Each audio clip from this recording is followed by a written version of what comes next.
Good evening, Dr. Amar, and good evening, friends.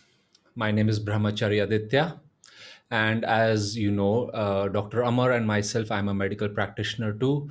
We have started just last week this, or I should say, restarted because last year we did this too, though not so extensively. The need is much more this time, and we are sharing this weekly COVID-19 update, and then what are the things you and I, all of us, everywhere can do before, let's say, COVID strikes us. So, if and when it comes, we are stronger to handle it. What shall we do if we do get COVID infection and are tested positive? What are the things we can do at home? When is the right time to go to the hospital? And whether if we are tested or not, but if you feel that somewhere along the line, perhaps you've had the infection because you're getting one of the symptoms of what is known as the post COVID syndrome, then which is a host of things. It can affect us on many levels. Last week we spoke of cough as a symptom of the post COVID syndrome. Then what can we do? What did Paramhansa Yogananda ji share in his teachings? What is universally known to be beneficial in those symptoms? And what can you and I do then to overcome those symptoms? I mean, you might say it's like healing is at least half and half of the job. The person who falls ill, the physician who heals us, we have to equally, you might say, do the work. So let's begin as we do with a short prayer, just 1 minute of meditation and a chant before that. I would like you to sing with us because, again, you may be from this path, these line of masters. Maybe you're familiar with them, maybe you're not. They are great yoga masters of the path of self-realization. And this is Paramhans Yogananda ji, whose teachings we will share. He's well recognized as a yoga master. And this chant is very simple. We sung it last time also. What is this life flowing through my veins? Can it be other than divine? What is this energy flowing through my form? What is this consciousness flowing through my brain? And finally, what is this power flowing through my will? Can it be other than divine? In thy light, in thy love, in thy joy, I am one. I am one with the infinite Om. That through Om, through attuning with those qualities, how can we strengthen ourselves? So, this is a beautiful chant for health and healing. And please sing this with me. We'll sing it just 2 times. And here's another thing.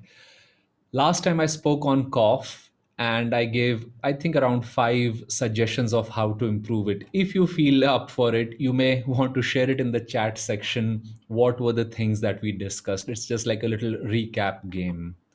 Otherwise, I'll also mention it, of course, for those who may not have come. And the video is available as a recording. Let's sit up straight. Take a deep breath, bringing oxygen to the lungs, bringing our attention, our life force into the body.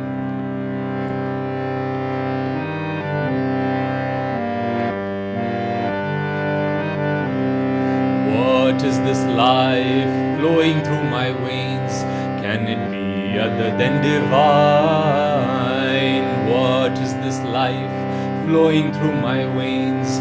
Can it be other than divine? In thy light, in thy love, in thy joy, I am one with the infinite Om. In thy light, in thy love, in thy joy, I am one with the infinite Om.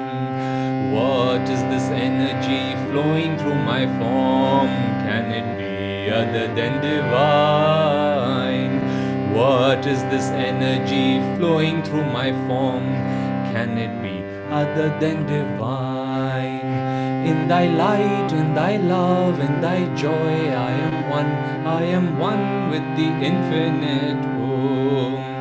In thy light, in thy love, in thy joy, I am one with the infinite Om.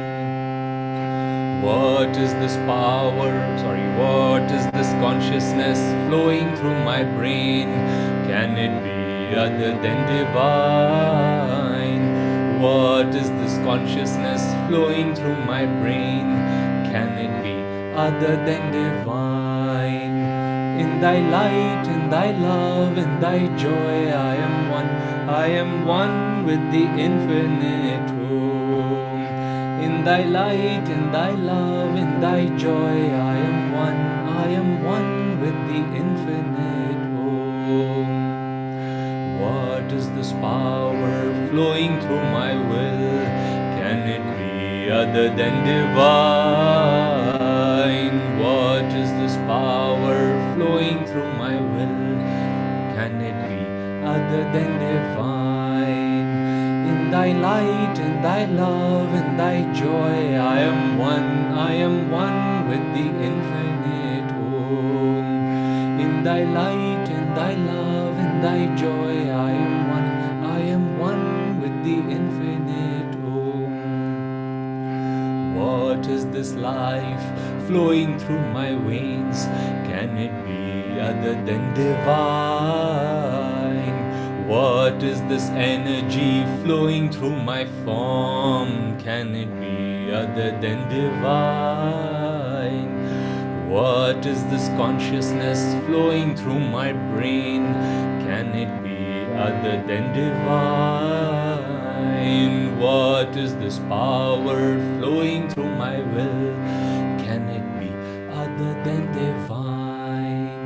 In thy light, in thy love, in thy joy, I am one. I am one with the infinite home. In thy light, in thy love, in thy joy, I am one. I am one with the infinite home. In thy light, in thy love, in thy joy, I am one. I am one with the infinite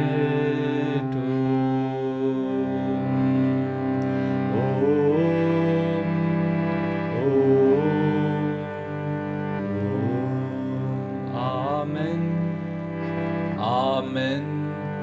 Amen. Let us now offer a prayer together.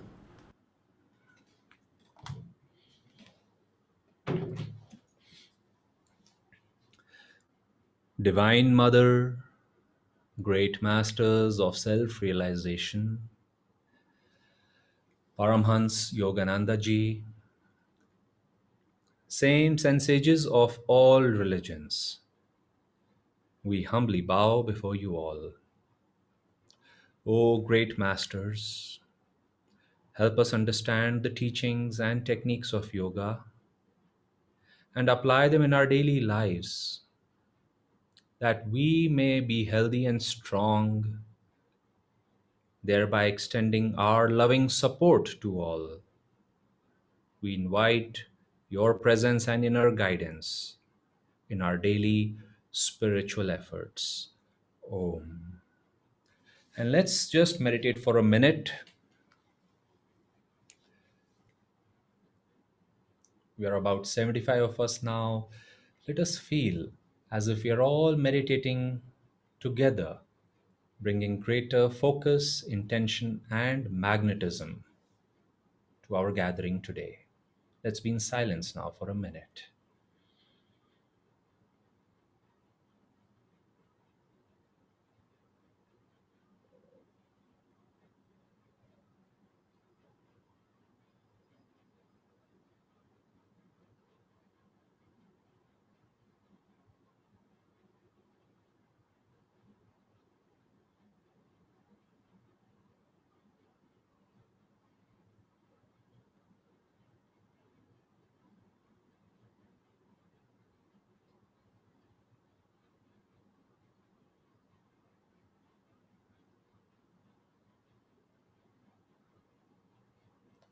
Om Shanti, Shanti, Shanti, peace. Amen. Welcome back, friends. And my name is Brahmachari, Dr. Aditya. I'm speaking from Pune. With me is Dr. Amit Agarwal. His spiritual name is Amar. and Dr. Amar will be sharing also. And now I'd like to invite Dr. Amar to share with us last week. And just to give his introduction, he has been handling, along with his wife, a COVID ward for the last over a year now in Pune, and has seen the spectrum of this illness, knows the in and outs of it. And he will be sharing with us, as he promised last time, how lifestyle changes can make a big difference in the outcome of this illness and in general also. So I'll hand it over to Dr. Amar to take a few questions also that came from all of you from last week to now. And if you have more questions, please write them in the chat section and we will gather them, and that can help us guide this weekly program with you all. Amarji, please take it from here. Thank you, Dr. Aditya. So, first of all, I hope that everybody is safe and sound at their home and they are taking due precautions for this pandemic. And as we are going ahead in this discussion, and I did say that we will be talking more about the lifestyle, but I'm changing the format slightly, keeping in view the need of the hour, because people are more concerned about the management of COVID and some of these pressing questions which they have been sending it to us. So I'll be taking first the questions, and then if the time permits, I'll talk in more detail about some other things also. And I would encourage you to write to us what is your need, and if so that we can gather whatever the scientific data is available to date and add to it a little bit of our experience also. This will make the job more focused and specific also. So let me just share with you my screen, and where we will be going. I'll be taking you into the questions as well as some of these things which we are going to discuss today.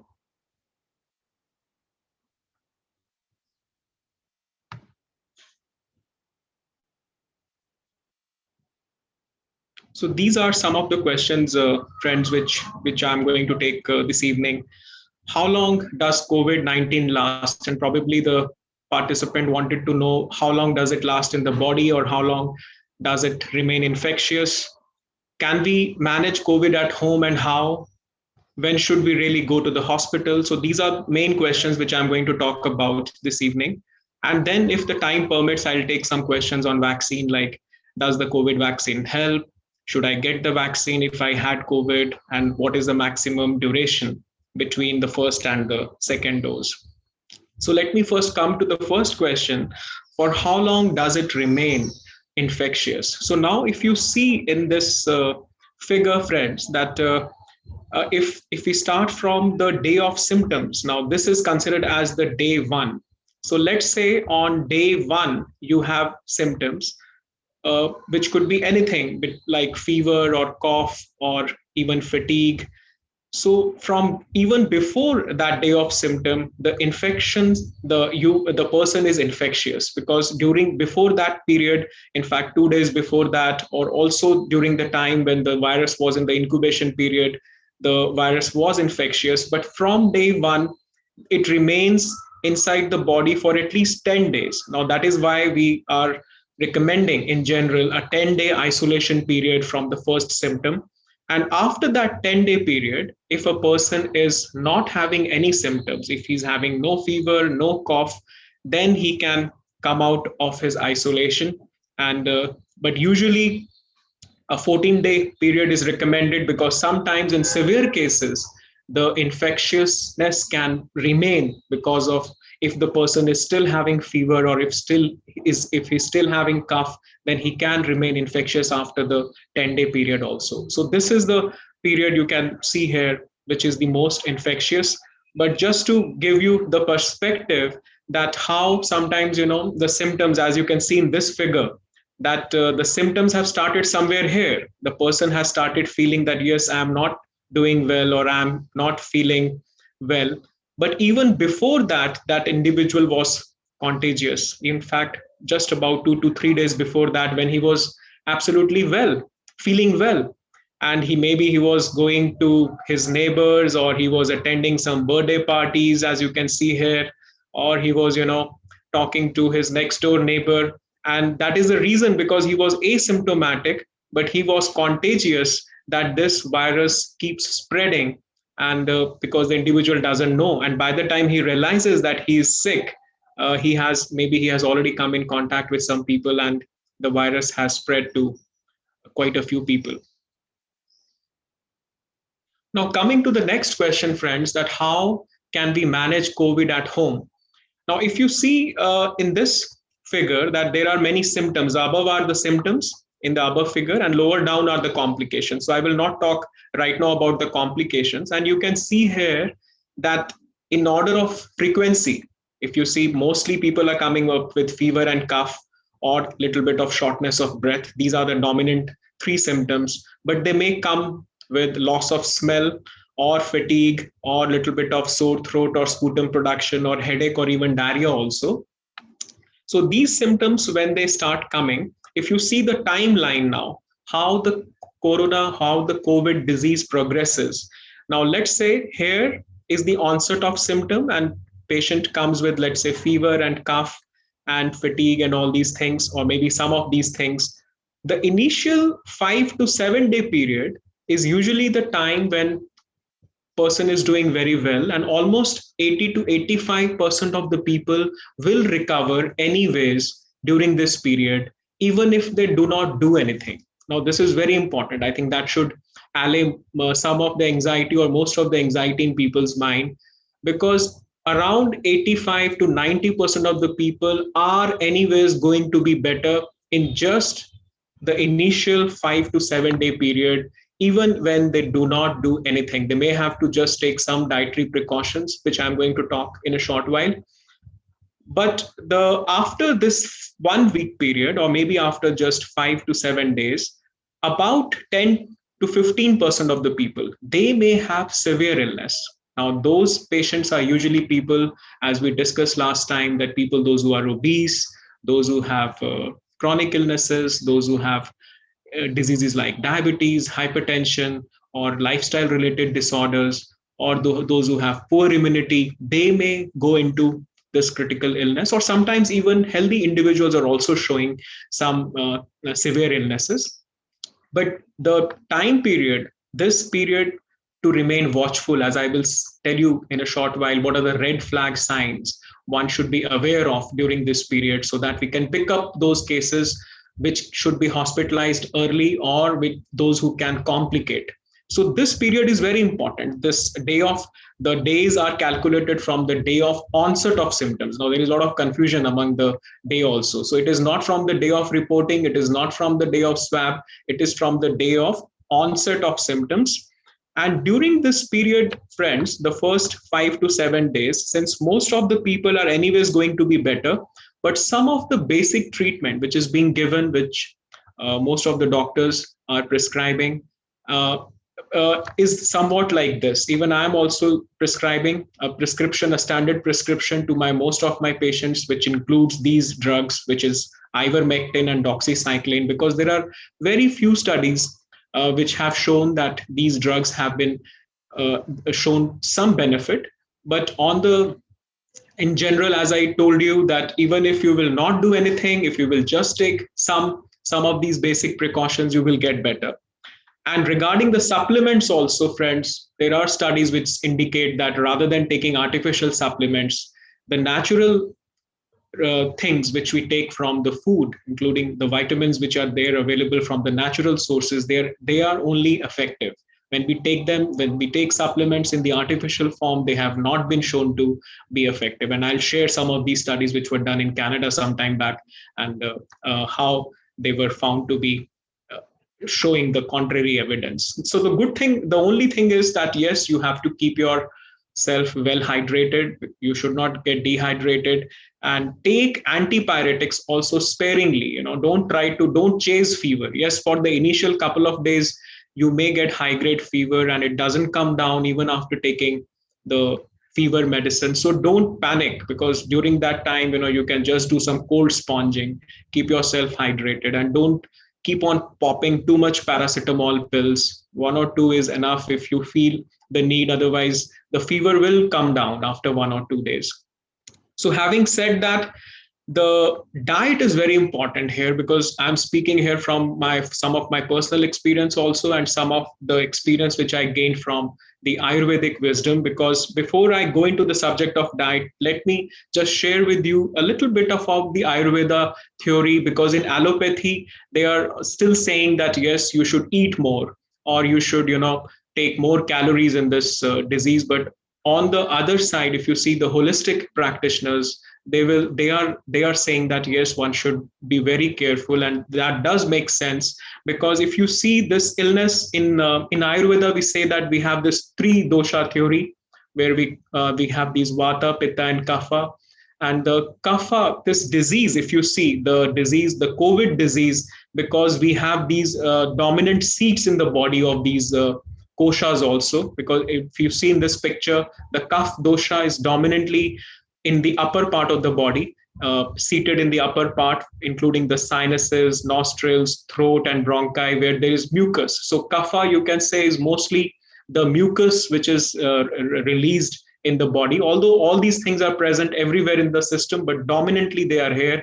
Just like pitta is in the stomach area, the liver, gallbladder, and spleen area, and vata is there in the intestine. So now you can understand that why kapha dosha is dominantly affecting the lungs, because that is the seat.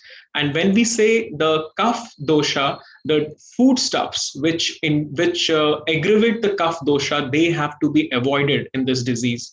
So what are those things which need to be avoided? So this is the list, friends. Here, don't take animal flesh, eggs, fried foods, or all the milk products, which include cheese and curd, or any sort of cream, or nuts or bananas, or the root vegetables, which are growing under the ground, which include potatoes, the sweet potatoes, radish, turnips, all these kind of things, except carrots. That is an exception.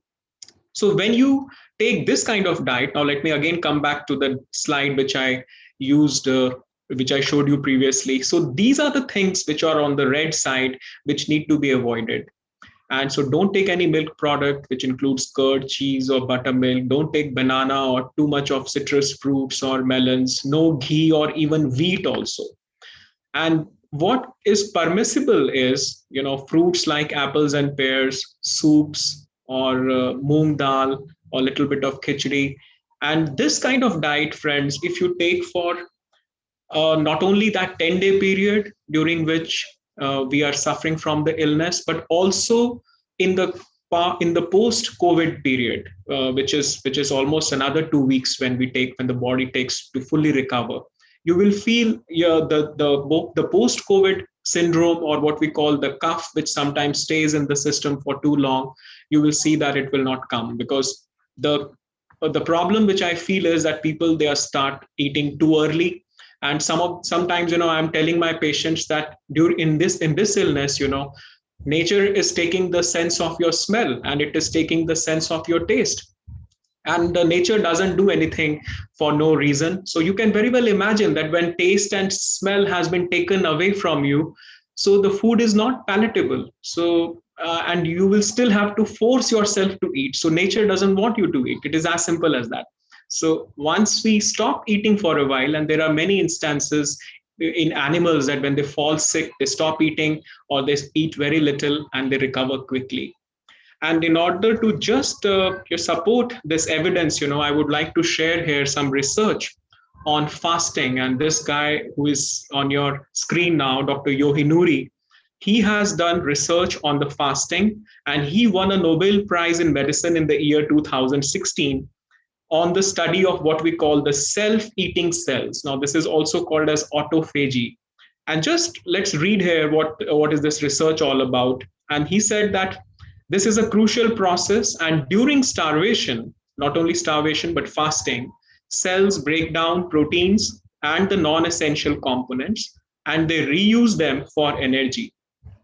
And this line is again very important. The cells also use autophagy to destroy the invading viruses and bacteria, sending them off for recycling. And cells use autophagy to get rid of the damaged structure. So in fact, this is what is suggesting that if you will just do a little bit of fasting or judicious eating, the viruses which are invading the cells, they will be cleared by the body much more quickly. Now, this wisdom has not percolated down into allopathy. This is still coming from the holistic side or Ayurvedic side, but science is still coming now. Just in year 2016 only, if you see, this gentleman has won the Nobel Prize, but it is going to still take some time to reach to the textbooks and to be widely practiced. But I can testify from my own personal experience. As I told you last time, twice I had symptoms. On both the occasions, I did not take any medicines. I just fasted and took a judicious eating, and I recovered quickly. So with that background, friends, now again, let me show you the timeline where for the first 5 to 7 days, if you are taking only these precautions of diet and the deep breathing exercises, which my friend is going to share with you in short while, you will recover even when you are not taking any medicine. Just a day before, I was listening to the lecture from one of an intensivist from Delhi, and he was saying people are pressing us for writing some drugs. And believe me, no drug has been shown to be effective against the virus. People are talking about drugs like Fabiflu or some other drugs, and they are popping sometimes 18 pills in a day. I mean, just imagine, they can cause more harm rather than causing any good. So be please very careful and don't think that drugs are the only way to deal with the disease. In fact, it reminds me of Swami Kriyananda. He used to say that 100 years from now, the way we are treating patients, people will say that it was nothing but no less than a shamanism. And so we can very well imagine that how the science is growing and evolving in 100 years from now, it will look very primitive. So with this timeline, friends, you can see that during this after the 7 days, or sometimes after the 5 days, some people, those who are going to complicate, they may start showing some early signs. And so what are those red flag signs? Now, these are the red flag signs, and they indicate when we should start thinking about hospitalizing a person, or maybe start thinking of taking due care or some specialized care. Now, these things are that if you are if you all the people, those who are managing COVID at home, they should have oximetry at home. They should measure the oxygen at home. At any point, if the oxygen saturation is going less than 93%, that is one of the red flag signs. Secondly, oxygen saturation not only is to be measured at rest, but also after 6 minutes of walking. This is very important because sometimes oxygen can be normal at rest, but it will drop after walk test. This is something known as supply demand ratio. So when there is more demand, then oxygenation is dropping, which is an early sign. And if there is a drop of more than 3 points, again, this is something which is very important, and one should consult his doctor. High grade fever. Now, initial 1 or 2 days, fever may remain high grade, but after that, fever subsides, which is the normal natural course. But if fever is not coming down, or fever again comes back and is high grade on 5th day also, or after 5 days also, then this is also not a good sign. Similarly, if a patient is becoming drowsy, if he's unresponsive, then again, this is not the right thing to happen. And one test, now sometimes people are going for RT-PCR test and this rapid antigen test. Now these tests are fine, but sometimes they have to wait for 3 days. There is so much of waiting period for getting these tests done.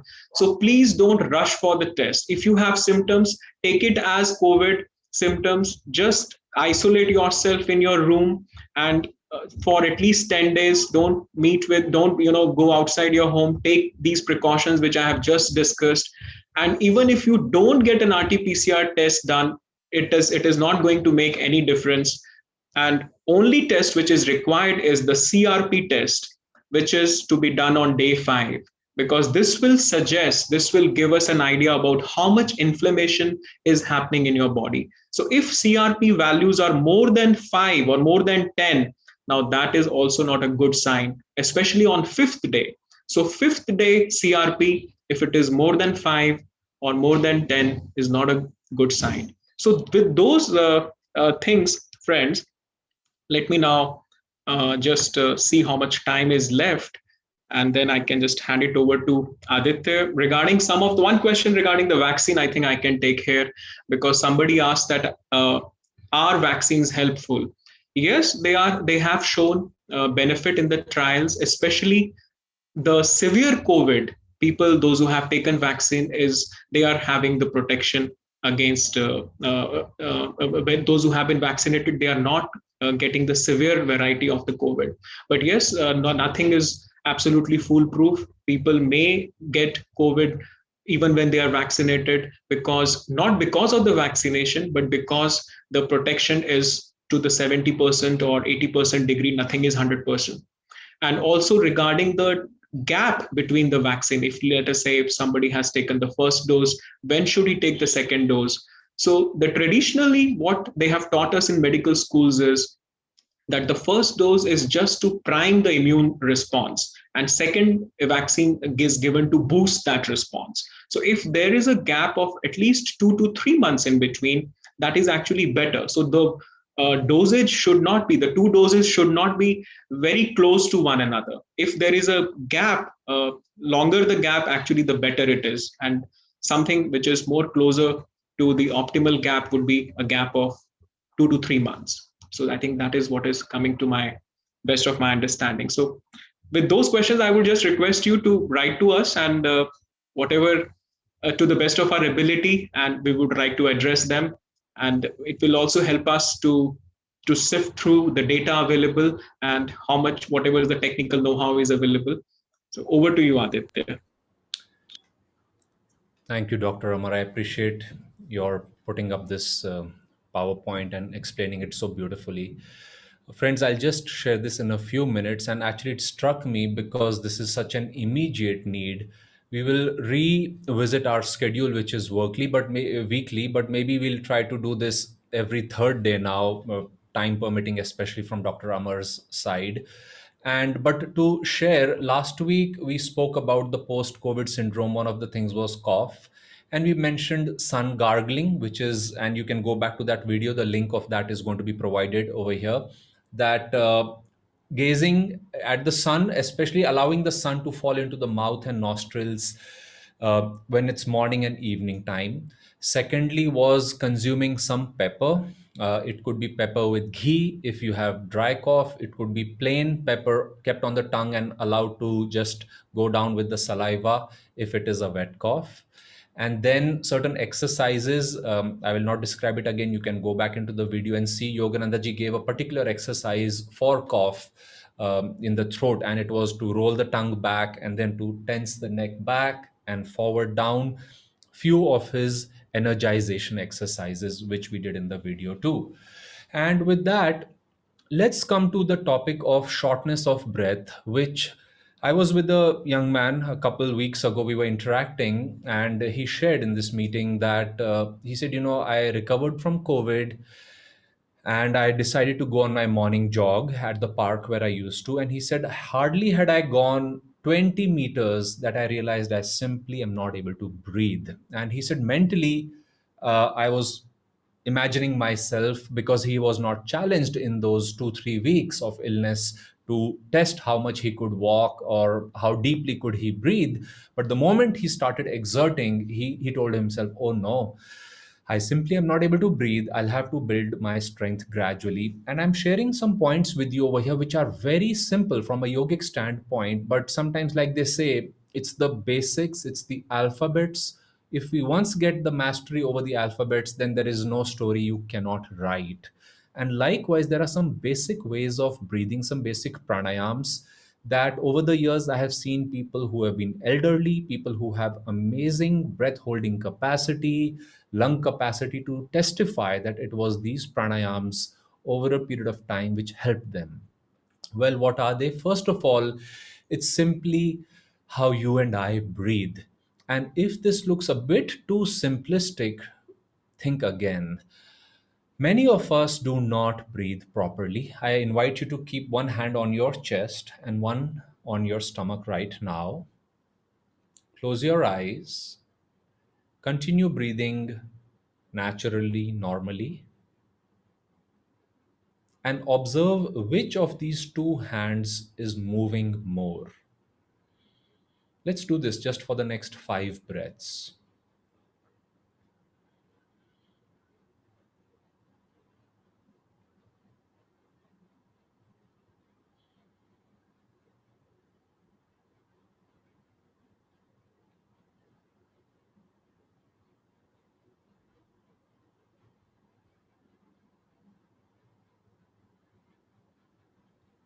Please gently open your eyes.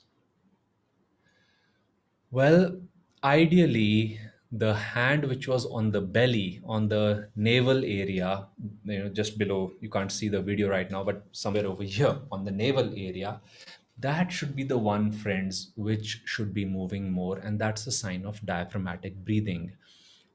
We will post a video on how to breathe diaphragmatically, because if you're not in that habit, it may not occur how to do it. But the best position would be to lie down before breakfast, a few hours after dinner, anytime in the day, also when you have a very light stomach. And when we lie down, we automatically go into diaphragmatic breathing, also known as abdominal breathing.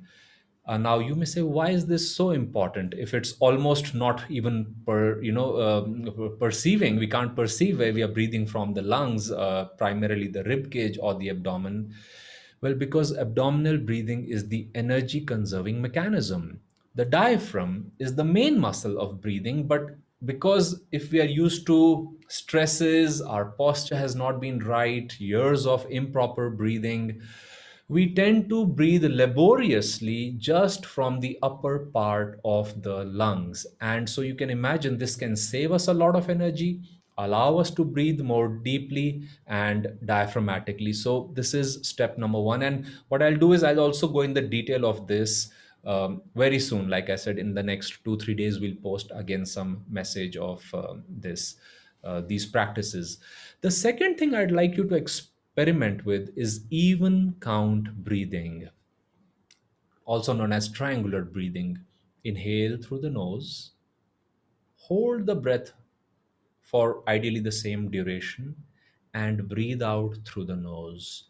Now, if you're recovering from COVID, please do this very gradually. Do not be out of breath or panting for breath. Just do it as an experiment. It may be just literally 1 second or 2 seconds each time, but this is something very universal. We do this for patients who are recovering from surgery, who are coming out of pneumonia, and many other things. Just in general athletics, also in yoga, pranayam, this is a classic practice. It will do two things. First of all, it breaks the cycle of fear. Interestingly, it brings mental relaxation, a calmness over us. It also gradually increases our breath holding capacity. So you may start with one, one, one, and note it down in your diary. 2 days later, you may go up to two, like one, two, inhaling, one, two, holding, and one, two, as you breathe out through the nose. So inhale, hold, exhale, and keep that chart, and make sure that slowly, slowly with practice, you're bringing the elasticity back in your lungs, and it's helpful. The third pranayam is called box breathing more conveniently. Inhale, hold for the same duration, exhale for the same duration, and once again hold. Now, this may be more challenging for those of you who are recovering from COVID, but give it a try. If you can't do this, go back to even count breathing and do more repetitions. But if you can do this, as you inhale, hold, exhale, and hold, you will see that your ability and your concentration on the mechanism of breathing diaphragmatically increases. Paramhansa Yogananda ji also gave what I would call the next technique. And he said that it requires some concentration. He said, as you inhale and fill the lungs with oxygen, he said, feel that oxygen is turning into energy or prana and getting suffused throughout the lungs to be distributed as prana, as energy. Now, this is really important because when we say pranayam, it ideally means energy control. Pranayam also on a surface level means breath control. But breath control should lead to energy control if we are aware. That's why when we need energy for something, this is what we do. You take a deep inhalation, and somehow it's not just that oxygen, even though it's important, it's prana, it's your mental attitude, and things shift sometimes in just one breath. They shift for good. So let's do this just for a moment.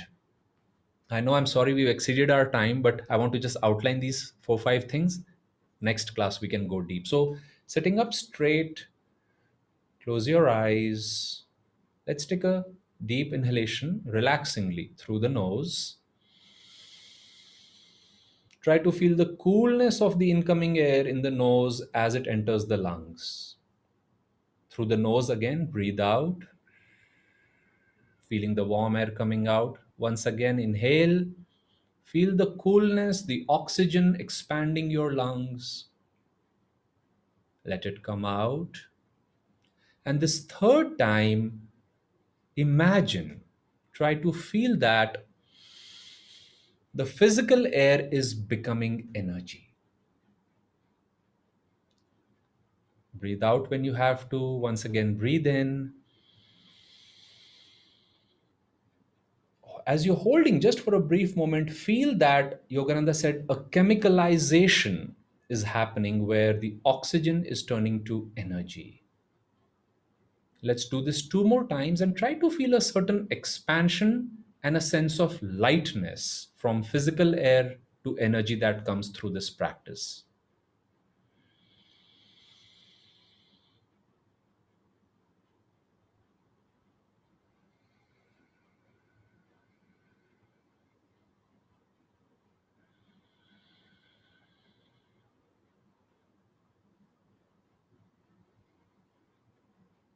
Please gently open your eyes. You could also imagine light, or like Yogananda ji sometimes would say that the rays of that energy, that light, are cauterizing the germs. And mind power experts say that when you focus and you think in a certain way, it does have quite an effect. Well, somebody may say it's placebo. Where's the harm? Whatever works.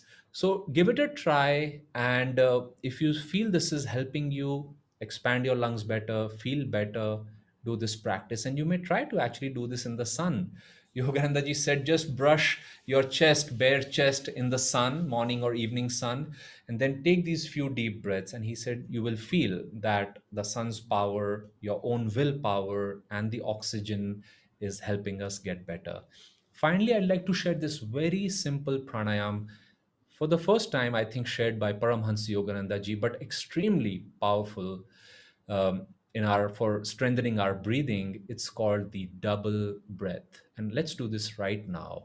It's a short and long inhalation through the nose, and a short and long exhalation through the nose and mouth, but primarily it's through the nose. Sorry, it's through the mouth. I repeat, inhalation through the nose primarily, exhalation primarily from the mouth. It's like this.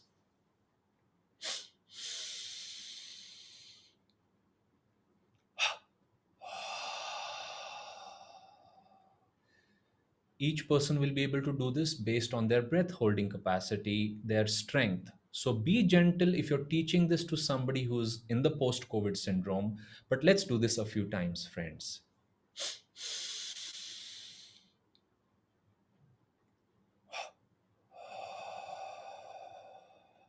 One more time.